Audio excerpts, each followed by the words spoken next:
Belum 4 dah itu, kita pakai minyak brand Trimoly X ni. So sekarang dah jalan dekat apa ya? Dah 8,000. So nak waktu servis lah. So kita akan bawa keluar minyak Trimoly tu, tengok macam mana hasil dia lepas 5 bulan. Kakak 6 bulan juga lah kita guna. Tengok ni ya. Kita buka ni dulu.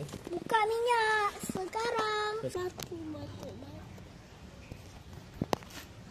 Ini ya. 3, 2, 1. Tu lah.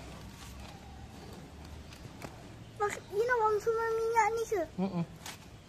Ini minyak Trimoly yang dah pakai 6 bulan ya. Dah pakai 6 bulan. 6 bulan tak ada banyak kan? Okey. Ni apa minyak juga? Ni minyak banyak kali. Minyak ini tukar berapa kali minyak? Nak turunkan dulu. Banyak ke mana nanti? Wah. Saya pakai brand ni. Brand lain. Ada sikit minyak ni. Tak nak saya pakai dekat. Tak boleh. I tak boleh. Okay, tak boleh. Oi, bah. 3, 3. Ui. Sorry bah. Okay, tak apa. Masih merah. Cantik. Gearbox cantik. Guys, minyak merah.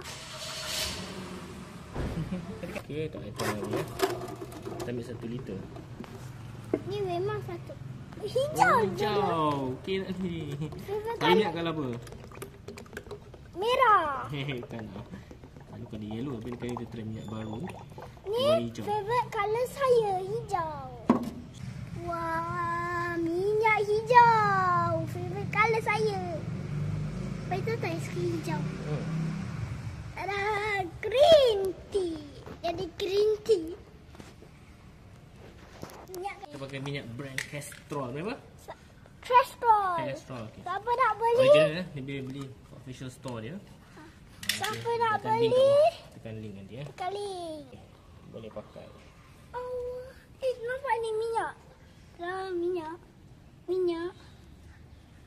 Okay, stop balik, stop. So inilah. Okay, dah cukup stop. Okay, ni kita try fuel injector cleaner daripada Trimoly X. Nak pakai kat Myvi ni.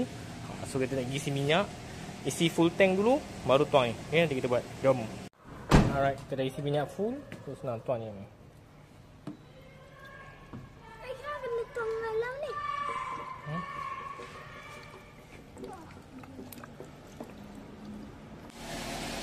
Okay, so ni kita dah pakai tadi Motion Ester Power tu 530 kita dah masukkan.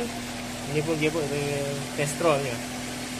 So orang tanya macam nak masukkan minyak gearbox ni kat sini, dekat big stick ni. Buka dan masukkan kat situ lah. Jadi pun panjang sikit So dah siap servis Myvi ni.